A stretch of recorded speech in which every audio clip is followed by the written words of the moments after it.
Shalom Obracha, Hanouka Sameach, puisque cette semaine encore, pendant les 6 premiers jours, jusqu'à vendredi inclus, nous célébrerons cette fête. Et Shabbat, lorsque nous arriverons à la parashat de Miketz, ce sera terminé, bien que quelquefois, certaines années, la parashat de Miketz est également lue pendant la fête de Hanouka. Et d'ailleurs, dans cette paracha que nous lirons ce Shabbat, il y a une allusion à la fête de Hanouka, puisque lorsque les frères de Yosef vont revenir en Égypte pour la deuxième fois pour acheter de la nourriture, et que au milieu d'eux, Yosef voit son frère Binyamin qu'il a demandé aux autres de faire venir avec lui en Égypte pour qu'enfin, 22 ans après, il retrouve le fils de sa mère Rachel. Alors, le texte nous dit, au début de la 6e montée, Vayar Yosef, voilà que Yosef a vu avec ses frères Binyamin. Et il a dit, la chair al Beto, à l'homme qui était préposé, l'intendant de sa maison, il leur a dit, invite ces gens et dis-leur que on va manger ensemble à la maison. Et comme il était soucieux de pratiquer la cacheroute, il lui a dit, Utvoar tevar ve'achen, égorge comme il convient, suivant les règles de la shrita, les animaux et prépare. Et donc, quand on regarde cette répétition, utvoar tevar, égorger, tu égorgeras, ve'achen et prépare, en réalité, lorsqu'on voit ces 5 lettres qui se suivent, en les replaçant dans l'ordre, on arrive à former le mot Hanouka. C'est à nouveau un clin d'œil à Hanouka. Et puisque toute cette semaine, et y compris au travers de cette allusion, nous avons un enseignement relatif à Hanouka, il est temps de se poser la question, après, au moment où l'hiver continue, mais avec un allongement des jours et la lumière va commencer à croître dans le monde, quels enseignements peut-on tirer de cette fête que nous sommes en train de vivre?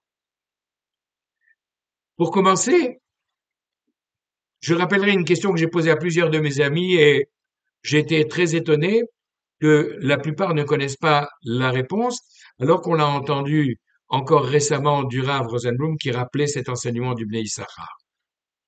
On se souhaite tous Hanouka Sameach, joyeuse Hanouka. Or, nous savons que la Simcha, c'est quelque chose qui est attaché à un Yom Tov, à un jour de fête, où on mange de la viande, où on boit du vin. Mais à Hanouka, on n'a pas d'obligation de faire de repas particuliers, à part les beignets, l'huile qui va avec et les kilos qui les accompagnent. Mais il n'y a pas de repas festif imposé par les règles de Hanouka. Alors pourquoi Hanouka Sameach? Et là, c'est le moment de rappeler un enseignement important. C'est que nous célébrons Hanouka parce que les Grecs ont voulu imposer aux Juifs des lois iniques pour leur faire oublier la Torah. Comment? Pour les éloigner de Akadosh Baruch Hu en leur interdisant de respecter un certain nombre de lois en particulier. Lesquelles? Toutes celles qui faisaient du peuple juif les enfants de Akadosh Baruch Hu. Comme nous le disons à Yom Kippour, Im kevanim, im kevadim. Alors, comment on se présente devant toi? Comme des enfants ou comme des serviteurs? Et depuis que nous nous sommes tenus au pied du mont Sinaï pour recevoir la Torah, Akadosh Baruch Hu, lorsqu'il nous a entendu dire Naaseh venishma, nous allons faire et nous allons ensuite essayer de comprendre, il nous a dit Béni Bechor Israël, toi, Israël, tu es mon premier-né. Nous sommes les enfants de Akadosh Baruch Hu. Et les Grecs ont dit, mais attendez, nous sommes le siècle des Lumières. Tout le monde, il est beau, tout le monde, il est gentil. Nous, on veut bien de votre Torah, que d'ailleurs, on a fait traduire en grec pour la mettre dans les étagères de nos universités. On veut bien l'étudier comme une science comme les autres, mais pas question d'y ajouter de la foi. Alors, vous prétendez les enfants de Dieu et pas nous. Nous sommes tous égaux. Alors, on va abolir ce qui fait de vous les enfants de Dieu. Quels sont-ils? Ils ont demandé à des juifs qui s'étaient rapprochés d'eux, qui s'étaient hellénisés, et on dit qu'est-ce qui fait la spécificité du peuple juif? il y a trois choses. D'abord, le Shabbat. Parce que, comme on le dit dans le Kiddush du samedi matin, en récitant ces versets qui se trouvent dans la parashat Kitissa, Veshameru bnei Israël, les enfants d'Israël respecteront le Shabbat. Pourquoi? Béni ou ben Israël, parce qu'entre moi, dit l'Éternel, et les enfants d'Israël, ot il et olam, c'est un signe pour toujours. Donc c'est ça le premier lien qui attache le peuple juif à Akadosh Baruch Hu. Le deuxième, c'est la Brit Mila, la circoncision, qui, comme son nom l'indique, Brit, une alliance. C'est d'ailleurs répété à 13 reprises le mot Brit, alliance, qui unit le peuple juif à son créateur. Et enfin, après les trois premières mitzvot, trois premiers commandements particuliers qui apparaissent dans le livre de Bereshit, lorsque enfin dans la parashat Bo, dans le livre de Shemot, on trouve la première mitzvah collective adressée au peuple juif en tant que peuple, Akadosh Baruch Hu dit à Moshe et à Aaron, à Chodesh Hazelachem, ce mois-ci sera pour vous Rosh Chodashim, le premier des mois de l'année. L'institution du calendrier, parce qu'il va permettre de décliner tout au long de l'année les différentes fêtes qui sont des temps de rencontre privilégiés entre le peuple juif et entre Akadosh Baruch Hu. Alors justement, au-delà de toutes les autres mesures discriminatoires à l'égard du peuple juif, ce que les Grecs ont surtout voulu, c'est annuler ces trois liens qui nous attachent plus particulièrement à Akadosh Baruch Hu, en nous interdisant de pratiquer le Shabbat, en nous interdisant de pratiquer la Mila et en nous interdisant d'utiliser le calendrier juif, Chodesh. Et si on prend ces trois mots qui sont Shabbat, Mila, Chodesh, et qu'on prend les initiales, Shin, Mem, Ret, on trouve le mot Sameach. Et c'est parce que justement, plus de 2000 ans après, nous continuons à respecter le Shabbat, à pratiquer la Mila et à utiliser le calendrier juif pour célébrer nos fêtes, que nous pouvons nous souhaiter Hanouka Sameach. D'ailleurs, dans cette paracha, comme nous l'avons dit, il y a cette allusion à Hanouka. Donc, quels sont les enseignements que nous pouvons, au-delà de la parashat Miketz, avec ce clin d'œil, tout au long de cette année, emporter avec nous? En fait, au-delà de ce que je viens de dire, rappelons la mitzvah d'allumer un chandelier dans le temple avec de l'huile pure. Et se pose un certain nombre de questions. Nous savons que si le peuple juif est en majorité impur, alors il peut pratiquer dans le temple. Si un juif est impur le jour de Pessah, tous les autres vont faire le Korban Pessah, le sacrifice de Pessah, mais lui ne pourra pas rentrer. Il aura une deuxième session, Pessah Sheni, le 14 Iyar, à la Iloula de Rabbi Meir Baal HaNetz que l'on célèbre aujourd'hui. Mais si la majorité du peuple juif est impur, alors tout le monde peut rentrer dans le temple, faire le sacrifice pascal, tant pis. De la même manière pour l'huile, puisque l'huile est impure, on aurait très bien pu allumer avec de l'huile impure, il n'y en a pas d'autre. Pourquoi les Kohanim, les Asmonéens qui sont des prêtres, ont-ils tellement cherché une petite fiole d'huile avec le tampon du Kohen Gadol? Pourquoi c'était tellement important de commencer l'allumage avec cette huile-là et pas une autre huile qui aurait été acceptée d'après la loi? Pour répondre à cela, rappelons ce que nous faisons pendant ces différents jours de Hanouka, où nous récitons les versets qui sont déclinés dans la parashat Nasso, dans la deuxième paracha du livre de Bemidbar, où nous racontons ce qui s'est passé lors de l'inauguration du Mishkan du Tabernacle, où pendant les 12 premiers jours du mois de Nissan, tribu après tribu, le chef de chaque tribu est venu offrir les mêmes sacrifices, avec une répétition qui fait de cette paracha de 176 versets la plus longue. Et donc, on a 89 versets pour cette description, plus juste avant les quelques versets de la Birkat Kohanim, et encore on prolonge sur la parachat d'après, parachat Be'alotecha, avec justement l'illumination du candélabre. On lit ce texte, naturellement, parce que c'est en relation avec l'inauguration du temple. Mais la suite, pourquoi?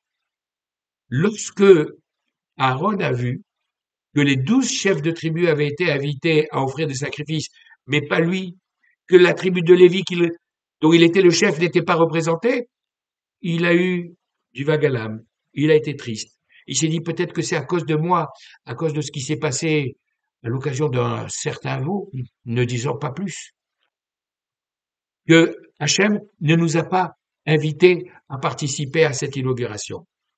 Akadosh Baruch Hu lui a dit à Moshe, dis à ton frère, ta part à toi est plus grande encore. Pourquoi?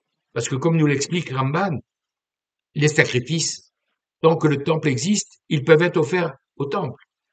Mais lorsque le temple malheureusement a été détruit une fois et deux fois et nous attendons la reconstruction du troisième temple, on ne peut pas offrir de sacrifice. Alors que l'allumage des bougies, ça durera toujours pour l'éternité. Bon, mais quand il n'y a plus le temple, on n'a plus la menorah. On n'allume plus la menorah dans le temple. Mais dans tous les foyers juifs, chaque année, à la fête de Hanouka, qui est la célébration de cette victoire que Dieu nous a donnée par l'intermédiaire justement des descendants de Aaron, nous continuons à allumer les lumières de Hanouka.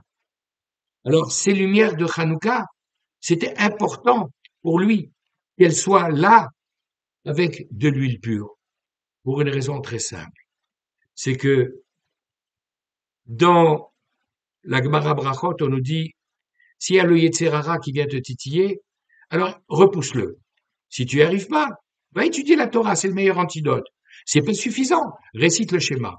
Et si tu n'arrives pas jusque-là, alors pense au jour de la mort. Et en sachant que tu auras un jour des comptes à rendre devant le samedi soit-il, tu éviteras de faire des bêtises. Parce que justement, Aaron a eu peur. Il a été humble. S'est rabaissé devant Akadosh Baruch Hu en disant, parce que peut-être je ne mérite pas. Akadosh Baruch Hu lui a dit, c'est pour ça que je t'ai choisi. Pour ton humilité. Pour ta crainte de Dieu que tu as, mais pour l'amour, de peur de me faire de la peine. C'est pour ça que je t'ai choisi. Et ça va être génétiquement transmis à ta descendance. La preuve, c'est que je vais vous donner à vous des règles particulières vis-à-vis de la mort. Un juif, lorsqu'il voit un corps, il doit s'en occuper et l'enterrer. Un Cohen, il doit s'en retirer. Justement parce qu'il n'a pas besoin de cette troisième étape. Et à partir de là, on comprend le sens de cet allumage dans l'état de pureté. Puisque le Kohen Gadol, il doit avoir une mesure de sainteté supérieure à celle des autres Israël. On lui dit, toi, tu es celui qui allume le candélabre, qui symbolise par sa lumière la Torah d'Israël, et surtout avec ses 6 branches représentant les 6 ordres de la Mishnah et donc du Talmud, toute la loi orale. Et cette loi orale, pour qu'elle soit transmise, comme pour le reste, génétiquement à la descendance, il faut qu'elle soit inspirée par la tige centrale de la Ménorah, à savoir la crainte de Dieu, non pas par peur du châtiment, mais par prise de conscience de sa grandeur, de son élévation, devant laquelle nous sommes petits. Et si nous arrivons à faire cela, nous verrons que notre crainte de Dieu, nos connaissances, nos pratiques, si nous le faisons par amour de Dieu et par une crainte motivée par la prise de conscience de la grandeur de Dieu, alors elle sera transmise à nos enfants. Mais si elle l'est uniquement à cause de peur du coup du bâton, malheureusement, ça ne passera pas dans les générations suivantes. Ça aussi, c'est une information importante dont nous devons prendre conscience. Et pour terminer, sur une note relative à Hanouka, je voudrais poser une question que j'ai posée à un certain nombre de personnes en disant, alors, combien de lumière allume-t-on pour Hanouka? Et tout le monde me dit, la plupart des gens me disent, ben, c'est marqué sur la boîte. Il y a 44 bougies ou il y a 44 petites fioles d'huile. Je dis, oui, effectivement, il y a 44 bougies. Parce que tu vas allumer 44, mais pas pour Hanouka. Parce que sur ces 44, il y a les 8 qui correspondent au Shamashim. Donc 44 moins 8 égale 36. Tu vas allumer en réalité 36 bougies, 36 fioles d'huile pour Hanouka. Et à quoi ça correspond? 1 plus 2 plus 3 plus 8 égale 36. Et pourquoi 36? Écoutez bien. Il faut remonter à la création du monde, ou plus précisément à la création de l'homme. Lorsque, comme nous le rapporte la Gemara Sanhedrin à la page 38 à Moudbet, Dieu a créé l'homme le vendredi au lever du soleil. Qu'est-ce qu'il a fait? À la première heure, il a rassemblé la poussière des 4 coins du monde pour que justement cette même terre puisse accueillir les restes de l'homme le jour où il sera enterré ici ou là. Dans la deuxième heure, il en a fait une pâte. À la troisième, il a commencé à façonner les membres. À la quatrième, il lui a insufflé une neshama, l'âme. À la cinquième, il l'a levé pour qu'il se tienne debout sur ses jambes. À la sixième, il a fait passer devant lui toutes les créatures pour que Adam les nomme, leur donne des noms. À la septième, il lui a présenté Chava et c'est lui, Akadosh Baruch Hu, qui les a mariés. À la huitième heure, ils sont montés à 2 et ils se sont relevés à 4. Comprenez que c'est là où sont nés Caïn et Abel. À la neuvième heure, il lui a dit, tu peux manger de tous les fruits de ce jardin, mais pas du fruit de l'arbre de la connaissance du bien et du mal. À la dixième heure, ils sont fautés. À la onzième heure, il les a jugés. À la douzième heure, il leur a dit, maintenant, vous allez être expulsés du Gan Eden. Et à ce moment-là, le Shabbat était intervenu en disant, mais si tu les chasses du Gan Eden juste maintenant à l'entrée du Shabbat, il faut associer la punition à moi, le Shabbat, qui est le jour que tu as choisi pour être le jour de repos, de perfectionnement de la création du monde. Akadosh Baruch Hu a dit, j'accepte ton intervention et je leur accorde un sursis. Ils vont rester Shabbat au Gan Eden pendant les 24 heures supplémentaires. Et c'est seulement à la fin du Shabbat que je les expulserai du Gan Eden.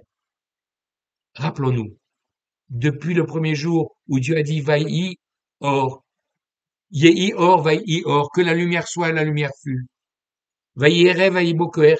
À partir de là, il y a eu soir et matin. 12 heures d'obscurité suivies de 12 heures de lumière.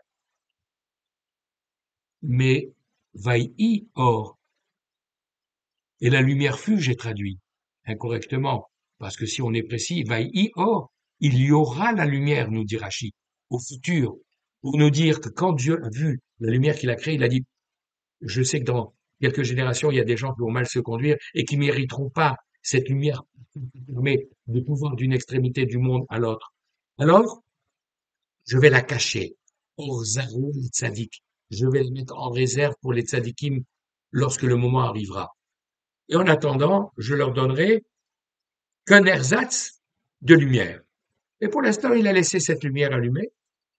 12 heures de nuit, 12 heures de jour. Arrive le vendredi matin, comme on l'a rappelé, Dieu a allumé la lumière pendant les 12 heures. À cause du sursis, ou grâce au sursis accordé à Adam Arishon, Hachem a laissé Adam dans le Gan Eden avec la lumière allumée. 12 heures de vendredi, plus les 24 heures de Shabbat où il n'a pas éteint la lumière, égale 36 heures. La lumière originale, cette lumière que nous attendons, elle a éclairé Adam Arishon, le premier homme, pendant 36 heures. Le samedi soir, Akadosh Baruch Hu a éteint la lumière, l'a cachée, et lui a donné le feu pour lui dire maintenant va dans le monde et va travailler.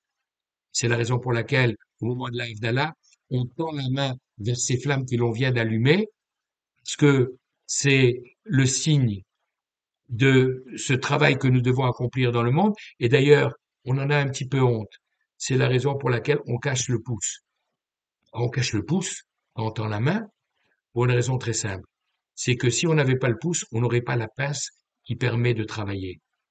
Et on le cache pour dire malheureusement, à cause de la faute, Dieu nous a fait pousser le pouce pour que justement nous puissions intervenir dans le monde. Revenons à nos 36 heures de lumière. C'est la raison pour laquelle, en attendant qu'elle se révèle complètement, grâce à tout ce que l'on a dit, et entre autres le rôle de Aaron à Cohen, de ses descendants, des Hashmonaïm qui ont réalisé le miracle de Hanouka, alors dans la nuit de profonde, ces ténèbres de l'hiver dans lequel nous sommes actuellement plongés, et en attendant la Géoula finale, on allume une, puis deux, puis trois, jusqu'à 8, qui font 36 lumières qui viennent briller en souvenir de ces 36 heures où cette lumière que nous attendons a brillé au début de la création du monde. Face à Kadosh Baruch Hu, que par le mérite de ces paroles, d'abord, il protège tous nos soldats et tous les habitants d'Israël et qu'on n'entende plus ces terribles nouvelles, malheureusement, qu'il accorde la guérison à tous ceux qui ont été blessés ou qui sont malades, et qu'il libère enfin Matir Asurim, toi qui libères les prisonniers, qui libère tous les otages qui sont encore entre les mains de nos ennemis. Hanouka Sameach, et que nous entendions des bonnes nouvelles.